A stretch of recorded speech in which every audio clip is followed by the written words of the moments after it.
오늘 본문에 보니까 하나님께서 선지자 에스겔을 골짜기로 데리고 가셨어요. 그 골짜기에는 마른 뼈들이 널려져 있었습니다. 에스겔은 자기가 본 마른 뼈들의 모습을 다음과 같이 묘사하고 있어요. 그곳에는 뼈들이 가득히 있었다. 그가 나를 데리고 그 뼈들이 널려 있는 사방으로 다니게 했어요. 그냥 널려 있는 거죠. 그 골짜기 바다에 뼈가 대단히 많았다. 반복적인 얘기를 하고 있어요. 그런데 보니까 그 뼈가 아주 말라 있었다. 그러니까 그 상태로 있은 지가 굉장히 오래되었다. 그런 얘기죠. 그래서 전혀 희망이 없어 보인다. 그런 말이에요. 아무리 보아도 에스겔의 눈에는 마른 뼈들이었습니다. 요새는 아주 쉬운 말로, 유행하는 말로 그것이 무슨 팩트다 이런 얘기를 하는데 그것이 사실이었습니다. 그것도 오래전서부터 널려져 있는 아주 마른 뼈들이었습니다. 그런데 하나님은 에스겔에게 다음과 같이 물으시죠. 사람아, 이 뼈들이 살아날 수 있겠느냐? 에스겔아 그렇게 묻지 않고 사람아 그렇게 묻습니다.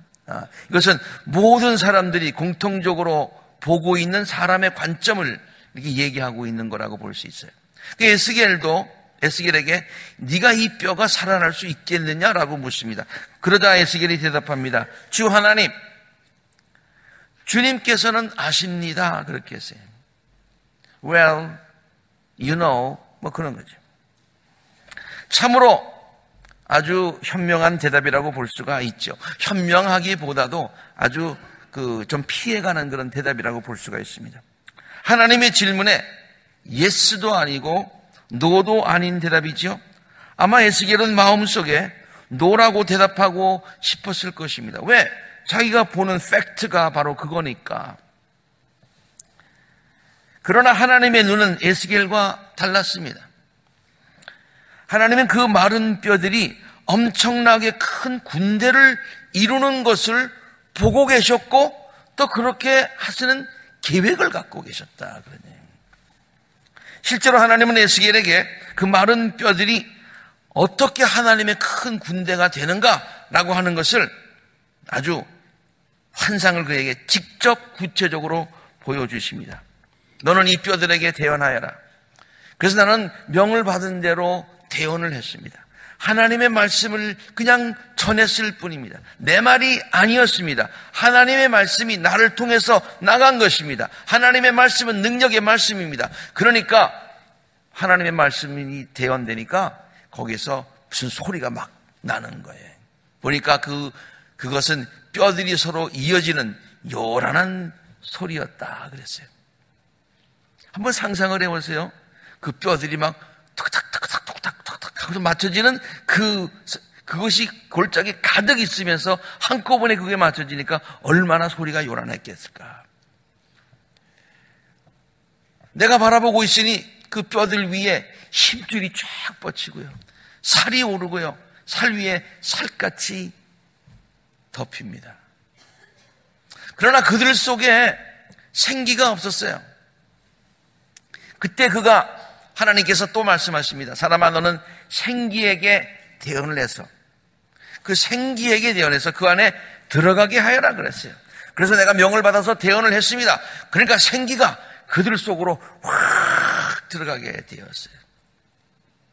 하나님께서 아담을 만드실 때, 인간을 만드실 때 흙을 빚어 만드시고 하나님의 생기를 그에게 훅 불어 넣어서 인간을 창조하신 것처럼 재창조의 역사가 일어나는 거예요.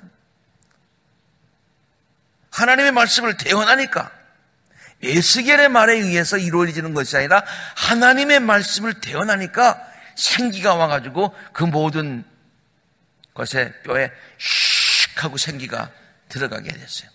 그러니까 저들이 살아서 제 발로 일어서 서는데 오합지졸이 아니라 엄청나게 큰 군대가 되었다.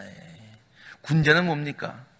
아주 질서정연하고 어떤 일을 아주 조직적으로 할 수 있는, 그렇게 힘을 발휘할 수 있는 그런 군대가 되었다. 그런 말씀이죠. 에스겔이 깜짝 놀랐습니다. 하나님께서 나에게 왜 이런 환상을 보여주실까? 하나님은 친절하게 에스겔에게 그 환상의 의미를 에스겔에게 설명해 주고 있습니다.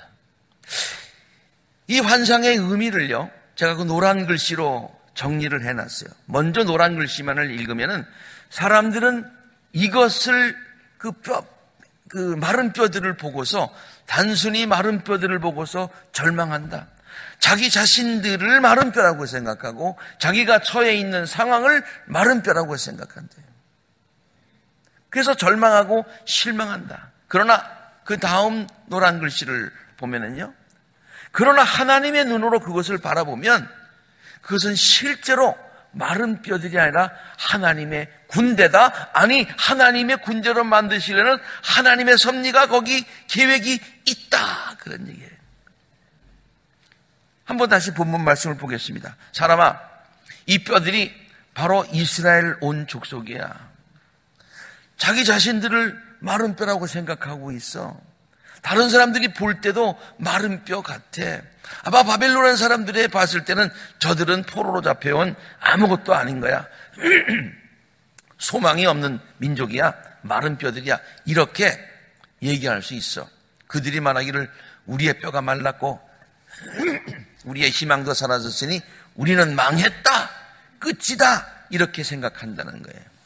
인간의 눈에는, 사람들의 눈에는, 본인들의 눈에는 그렇게 보인다는 거예요. 그러나 성경을 읽다가 이 그러나라는 말만 나오면 신나요. 막 상황이 역전되니까 말이죠. 나 주 하나님이 말한다. 내 백성아, 내가 너의 무덤을 열고 무덤 속에서 너희들을 끌어내고, 무덤이 뭡니까? 죽음이죠. 절망이죠. 근데 그 무덤을 열고 하나님께서 무덤 속에서 우리를 내리겠다는 거예요.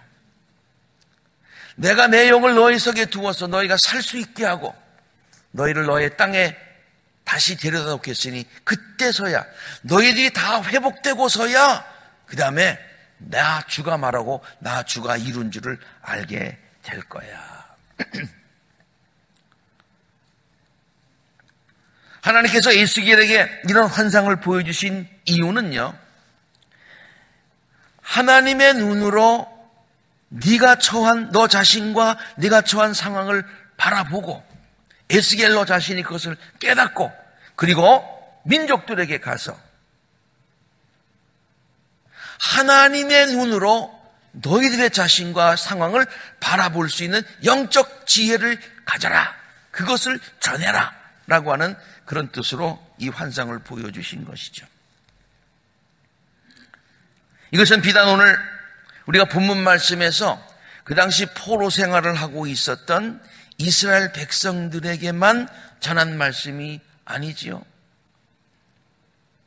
오늘날 우리들이 이 말씀을 읽고 함께 그 은혜를 나누는 이유는 우리들이 이스라엘 백성들처럼 지금 포로 생활을 하고 있지는 않지만은 정도의 차이는 있고 여러 가지 상황의 차이는 있을 수 있었지만은 우리도 때때로 우리 자신을 바라보면서 마른 뼈라고 생각할 때가 있고요, 마른 뼈와 같은 상황에 처해 있다고 생각될 때가 있다는 것이죠. 그러나 하나님은 오늘 이 시간 이 말씀을 통해서 우리들이 우리의 눈으로 바라보면서 절망하고 실망하지 말고 하나님의 눈으로 우리 자신을 바라보고 새로운 힘과 소망과 용기를 갖고 하나님의 눈으로 이 상황을 바라보고 믿음으로 극복해 나가야 된다. 아니, 하나님이 그렇게 해 주실 것이다 라고 하는, 이것을 우리는 눈이 열리는 경험이라고 얘기합니다. Eye opening experience. 내 눈으로 보는 것이 아니에요. 하나님의 눈으로 볼 줄 아는 그 눈이 열리는 그 메시지가 오늘 에스겔이 전하고 있는 귀한 메시지인 줄로 믿습니다. 오늘 이 말씀들을 통해서 영적인 아이 오프닝이 되어서 하나님의 눈으로 우리 자신과 이웃들을 바라보고 우리의 문제와 상황들을 바라보고 소망을 얻고 용기를 얻고 믿음 가운데 살아가실 수 있는 우리 모든 성도님들이 되시기를 주의 이름으로 축원합니다. 성경은요, 하나님께서 우리들이 처한 상황을 보시는 눈이 우리와 매우 다르다고 하는 것을 성경은 이런 관점에서 보니까 굉장히 많더라고요. 성경을 그러한 관심을 가지고 관점에서 하나님의 관점, 우리 인간들의 관점. 그 성경의 메시지는 너희들이 인간적인 관점에만 머물러 있지 말고 하나님의 관점을 가져라라는 우리에게 주는 메시지가 구약서부터 신약까지 쭉 이렇게 일맥상통하는 것을 발견할 수 있었습니다. 설교 준비하다 보니까 그런 내용들이 얼마나 많은지 몰라요. 그래서 그걸 쭉 적다 보니까 너무 설교가 길어질 것 같아. 그래서 이렇게 다 조금씩 정리를 해서 아주 몇 가지만 오늘 여러분들과 함께 나누려고 하는데요. 여러분, 아브라함의 얘기를 한번 먼저 보세요. 아브라함과 사라를 바라볼 때에, 사람들이 볼 때에 아브라함과 사라 자신도 그렇고 다른 사람들이 아브라함을 볼 때에 뭘로 봤을까? 아기를 낳을 수 없는, 이제는 도무지 나이도 그렇고 경수도 끊어지고 나이가 많이 들어서 이제는 아이를 낳을 수 없다. 그래서 그것도 얼마 전에 깨달은 문제가 아니라 오래된 마른 뼈처럼 있었던 그런 오래된 문제요. 도무지 해결할 수 없는 문제요. 도무지 희망이 없어 보이는 그런 문제였습니다. 그런데 하나님은 아브라함에게 자꾸만 하나님의 눈으로 바라보라는 거예요. 여러분 창세기를 읽다 보면은 하나님께서 아브라함을 여러 차례 이렇게 데리고 그래서 보여주시는 게 있어요.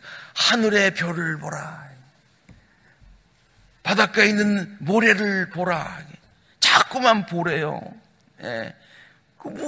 별이고 모래지 그걸 보라는 게 아니죠.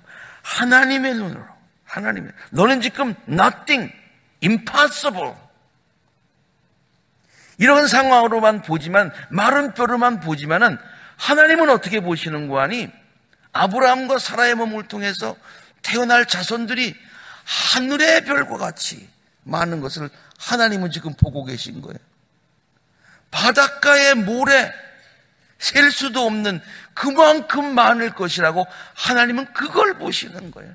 그리고서 아브라함에게 계속해서 그렇게 보라는 거예요. 그렇게 보라는 거예요. 이것이 하나님께서 아브라함을 향한 뜻이었습니다. 마찬가지로 하나님께서 우리들을 향한 뜻도요, 지금 아무것도 이루어지지 않는 것 같고 불가능한 것 같지만은 하나님께서 우리에게 뭘 보라고 하시냐면 눈을 열어서, 아이 오프닝해서 하나님께서 우리에게 주실 놀라운 은혜와 축복을 바라보라. 그러죠. 바라보라 해.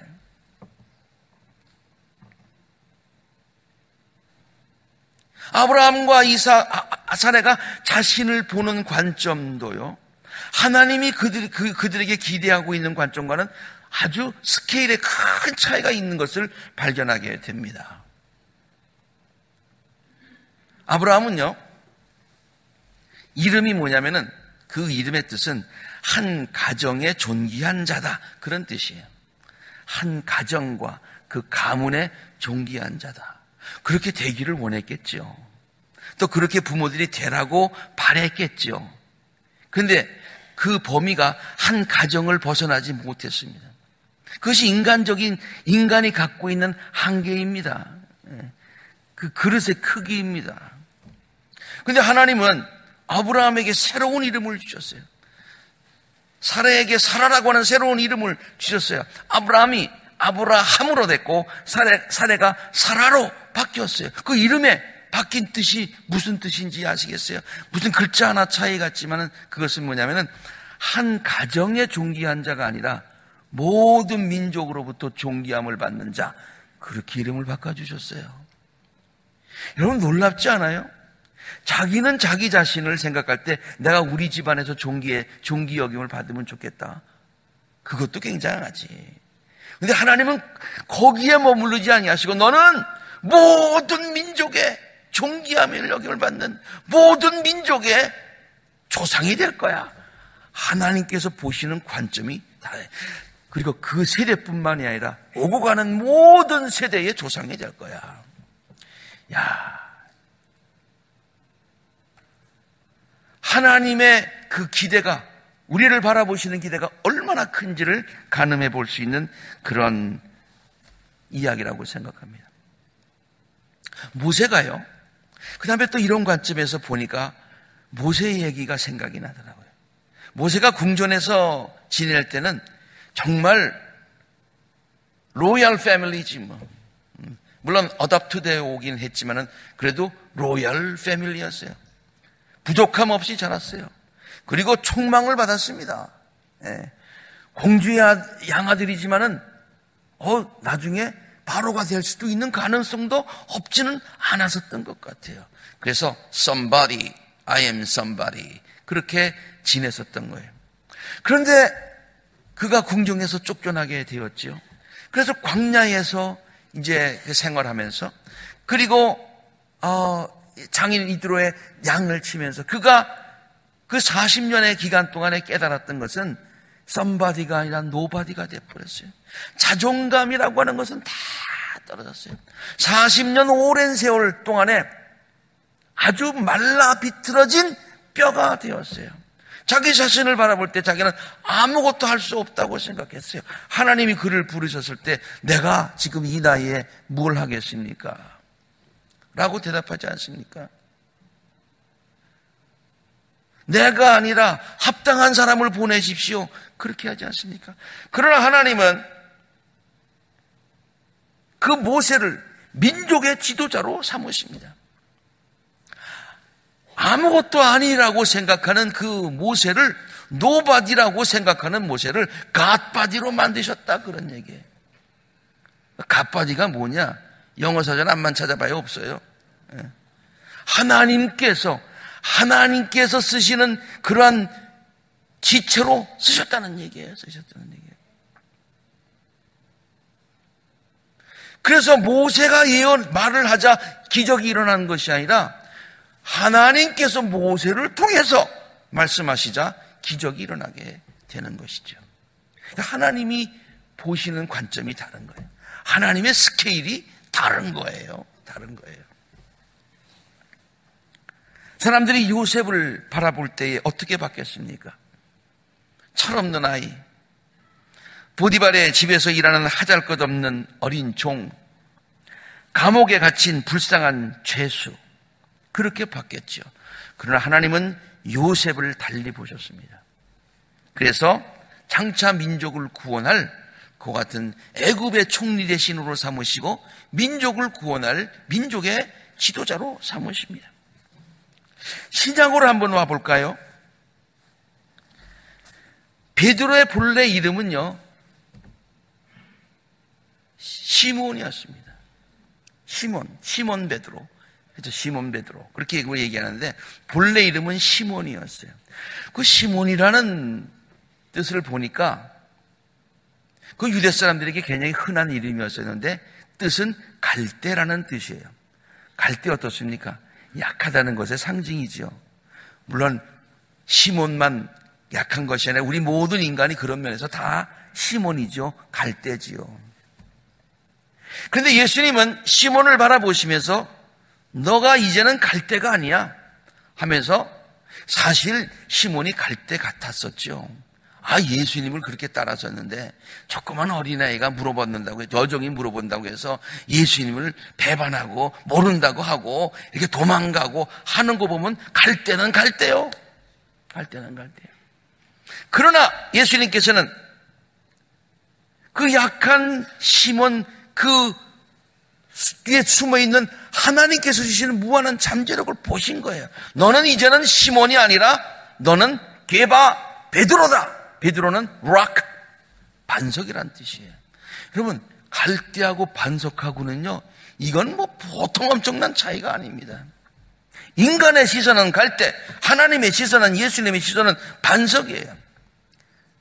그리고 그 반석 위에다가 하나님께서 가장 귀하게 여기시는 예수님께서 피로 값지시고 사신 교회를 그 위에다 세우시겠다고까지 하시는 거예요. 이거는 베드로는 시몬 주위에 있는 사람으로서는 도무지 상상도 할 수 없는 일이 예수님께서 베드로를 통해서 이루셨다 그런 얘기예요. 그리고 천국의 귀한 열쇠까지 주시면서 내가 땅에서 풀면 하늘에서도 풀리고 매이면 하늘에서도 매이는 놀라운 축복의 그러한 비전을 그에게 주지 않습니까? 이렇게 성경 전체를 읽어보면 구약도 그렇고 신약도 그렇고 하나님의 눈도 그렇고 예수님의 눈도 그렇고 우리 인간이 보는 눈과는 완전히 다르고 차원이 다르고 스케일이 다르다. 어느 관점이 더 좋은 것 같습니까? 하나님의 관점, 예수님이 우리를 보시는 관점, 얼마나 축복입니까? 은혜입니까? 그러한 관점으로 우리 자신들을 다시 돌이켜보면서 하나님께서 주시는 사명을 다시 한번 깨닫고 하나님의 grace and gift를 다시 한번 깨달을 수 있는 우리 모두가 되시기를 주의 이름으로 축원합니다. 오래전이죠. 우리 애들하고 같이 브로드웨이 쇼 하나 봤는데 그게 스톰프라고 하는 그런 브로드웨이 쇼를 한번 봤어요. 좋더라고요. 첫째는 대사가 없어서 좋아. 하여튼 그냥 막 계속해서 두들기는 것만 하니까 말이죠. 출연진들이 처음부터 끝까지 경쾌한 리듬을 연주합니다. 얼마나 시원한지. 그냥 그 리듬이 너무너무 경쾌해요. 앉아서 보면서 신난다. 어깨춤이 막 나오더라고요. 그 리듬과 그런 그 분위기에서도 감동을 받았지만은 저는 그것을 보면서 새로운 감동을 받았어요. 묘한 감동을 받았어요. 그것이 뭐냐면은 저들이 사용하고 있는 악기들이 매우 특이하다는 것이었어요. 무슨 비싼 악기가 아닙니다. 그냥 흔하게 볼 수 있는 빗자루, 쓰레기통, 쓰레받기, 청소하는 모든 도구들이 다 악기입니다. 깡통, 온갖 잡동사니, 심지어 비닐봉지, 종이컵까지 다 사용하고 있는 거예요. 다른 사람들은 생각할 때 아무것도 아니라고 생각하는 것이 연출자의 눈에는, 음악가의 눈에는 그게 악기로 보였던 거예요. 악기로 보였던 거예요. 우리들이 생각할 때 우리는 아무것도 아니라고 생각할지 모르지만 하나님의 눈에는 귀한 존재로 보이는 거예요. 하나님의 일을 감당할 갓바디로 보이는 거예요. 노바디가 아니에요. 갓바디예요. 갓바디예요. 우리 자신을 그렇게 보아야 되고 주위에 있는 사람들을 그렇게 봐야 돼요. 우리 자녀들을 그런 눈으로 봐야 돼요. 그래서 존귀하게 여길 수 있어야 돼요. 우리 자녀들을, 물론 내 자식이지만 하나님께서 저들을 어떻게 보실까? 하나님께서 저들을 어떻게 사용하실까? 그래서 하나님께서 나에게 맡겨주신 자녀들인데 저들을 어떻게 소중하게 키울까? 그런 관심을 가져야 된다. 그런 얘기죠. 네.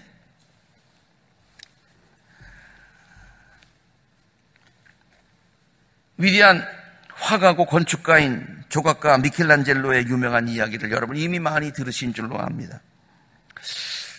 그는 이 대리석을 볼 때에 그냥 보지 않았다고 그러죠.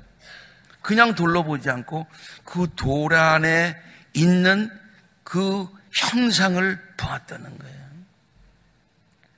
우리가 잘 알고 있는 데이빗상, 다시 한번 내가 들어가서 찾아보니까 참 정교해요. 정교해요. 올리려고 그랬는데 좀 부끄러운 부분이 있어서 내가 올리진 않았는데 좀 민망해서. 그렇지만 너무 예술이죠.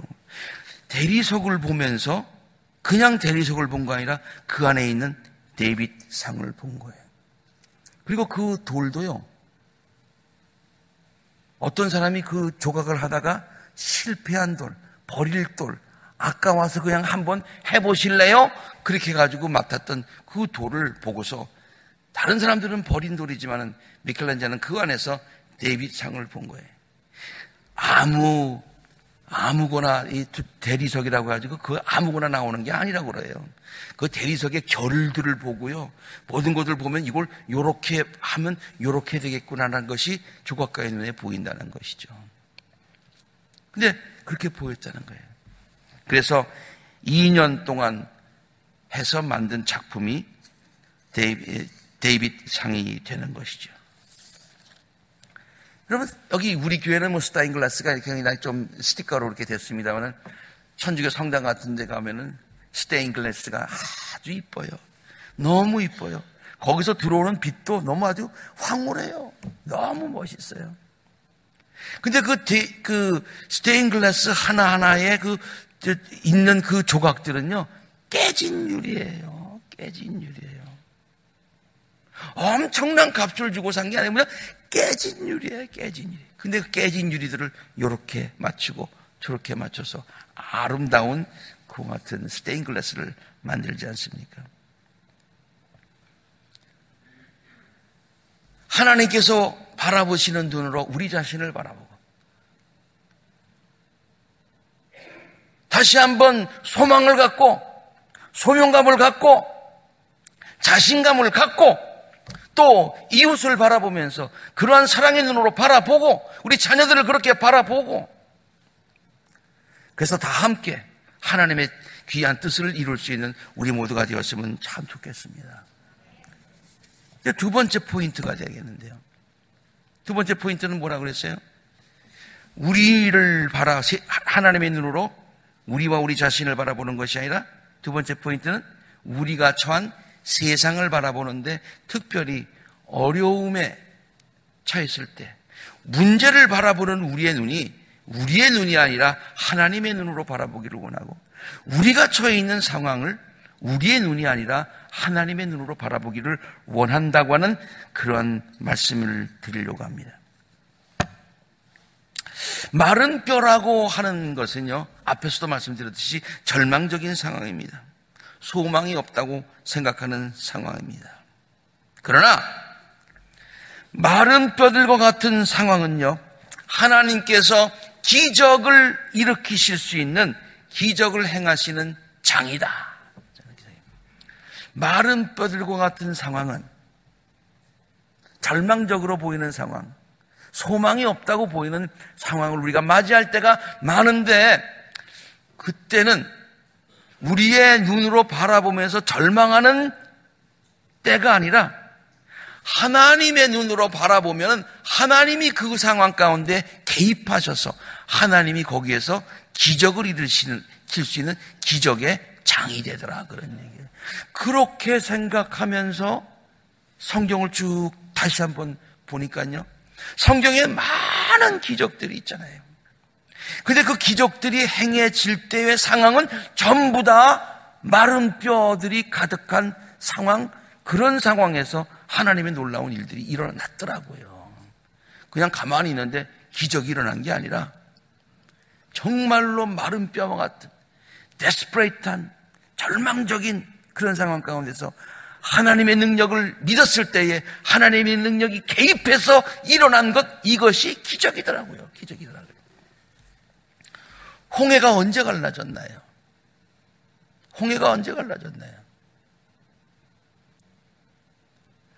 뒤에서는 군대가 따라오고 앞에서는 길이 막혀서 이제는 더 이상 가망이 없다라고 생각하는 마른 뼈와 같은 그런 상황 아닙니까?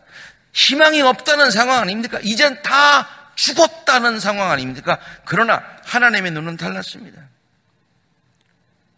바닷가 가운데 마른 길이 대로가 열리는 것을 하나님은 보셨고 그렇게 기적을 이루어 주시지 않았습니까?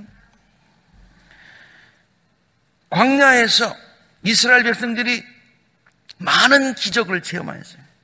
만나도 먹고 메추라기도 먹고 생수도 먹고 구름기둥 불기둥, 이 모든 기적들이 언제 일어났습니까? 먹을 것이 없는 마른 뼈와 같은 상황, 마실 것이 없는 절망적인 마른 뼈와 같은 상황, 낮에는 정말로 덥고 밤에는 정말로 추웠던 그와 같은 혹한적인 그러한 마른 뼈와 같은 상황, 그때에 하나님께서는 만나를 주시고 메추라기를 주시고 생수의 반석에서 물이 나게 하시고, 그리고 낮에는 구름기둥, 밤에는 불기둥으로 인도하셨던 기적이 그때 일어났다, 그런 얘기예요. 모든 것이 풍요했었던 애굽에서 일어나지 아니하고, 모든 것이 마른 뼈와 같은 상황이었던 광야에서 일어났다, 그런 얘기예요. 나사로의 죽음을 바라보는 사람들의 관점과 예수님의 관점이 달랐어요. 나사로가 죽었어요. 예수님께서 사랑하셨는데도 죽었어요. 사람들은 나사로가 죽었다고 예수님께 보고했어요. 근데 예수님께서는 나사로의 죽음을 바라보는 것이 죽음이라고 보지 않고, 끝이라고 보지 않고 잠잔다고 보셨어요. 그러면서 요한복음 11장 11절에 우리 친구 나사로가 잠들었다 그랬어요. 그러나 내가 그를 깨우러 간다 그랬어요. 그리고 가셔서 죽은 그가 아니라 잠자고 있는 그를 깨우셨어요. 기적이 바로 그때 일어난 거예요. 죽음, 마른 뼈, 절망이다. 이젠 끝이다. Dead end. 이제는 마지막이라고 하는 그런 상황에서 하나님께서는 귀한 역사를 이루어 주셨다, 그런 얘기예요. 뭐 이런 이야기는 끝도 없습니다. 야이로의 딸이 죽었잖아요. 야이로 회당장의 딸이 죽었잖아요. 예수님께서 고쳐주러 가시는데 죽었어요, 벌써. 이젠 더 오실 필요가 없어요. 이제 끝났습니다. 이제 장례 준비나 합시다. 그런 상황이에요. 근데 예수님께서 뭐라고 그러셨어요? 아니다. 이 아이는 죽은 게 아니라 잠자고 있다. 사람이 보는 관점과 예수님이 보는 관점이 다른 거예요. 이런 면에서 보면 성경 전체에 이런 것들이 얼마나 많은지 알 수가 없어요. 그것이 많은 이유는 뭡니까? 많은 이유는 우리도 하나님의 관점으로, 하나님의 시선으로, 하나님을 믿는 믿음으로 그 모든 것들을 바라보아야 된다, 그것 아니겠습니까? 우리들이 생각할 때의 마지막이라고 하는 그때가 바로 하나님께서 일을 시작하시는 때다라는 말을 많이 들어보셨지요? 맞습니다. 때때로 우리들은 마른 뼈들만 있다고 느껴지는 절망적인 어렵고 힘든 상황을 맞이할 때가 많이 있습니다. 그러나 그러한 상황에서도 하나님의 눈으로 그것들을 바라보는 믿음을 우리가 다 소유할 수 있게 되기를 간절히 바랍니다. 그러면 하나님께서는 그 마른 뼈들을 변화시켜서 하나님의 군대로 만들어주시는 기적의 역사를 그때뿐만이 아니라 오늘날 우리들의 삶 가운데서도 구체적으로 이루어 주실 줄로 믿습니다. 저는 지난 3주간에 걸쳐서 다음과 같은 제목의 설교들을 하였습니다. 넉넉한 마음을 갖고 살게 하소서, 열린 마음으로 세상을 바라보게 하소서, 하나님의 눈으로 보게 하소서. 이것은 올해 저의 기도의 제목이라고 말씀을 드렸습니다. 그러나 앞에서도 말씀드렸듯이 이것이 우리 아콜라 재단의 모든 성도님들의 기도의 제목이 되기를 간절히 바랍니다. 그래서 넉넉한 마음, 열린 마음으로 하나님께서 주시는 놀라운 은혜와 축복을 깨닫고 누리고 나누고 살아갈 수 있는 복된 성도님들이 되시기를 바랍니다. 또한 어떠한 어려운 문제를 당하더라도, 어떠한 마른 뼈와 같은 그런 상황을 당하더라도 능히 그것을 하나님의 눈으로 바라보면서 끝났다고 포기하는 것이 아니라, 오늘 두 번째 읽은 본문 말씀 함께 읽겠습니다. 시작. 내게 능력 주시는 자 안에서 내가 모든 것을 할 수 있느니라. 다시 한번 시작. 내게 능력 주시는 자 안에서 내가 모든 것을 할 수 있느니라 라고 자신 있게 외치면서 모든 일에 승리하시는 우리 복된 성도님들이 되시기를, 우리들을 사랑하시고 또 어려울 때마다 우리들의 삶에 기적의 역사를 일으켜 주시는 예수 그리스도의 이름으로 간절히 축원합니다. 함께 기도하시겠습니다.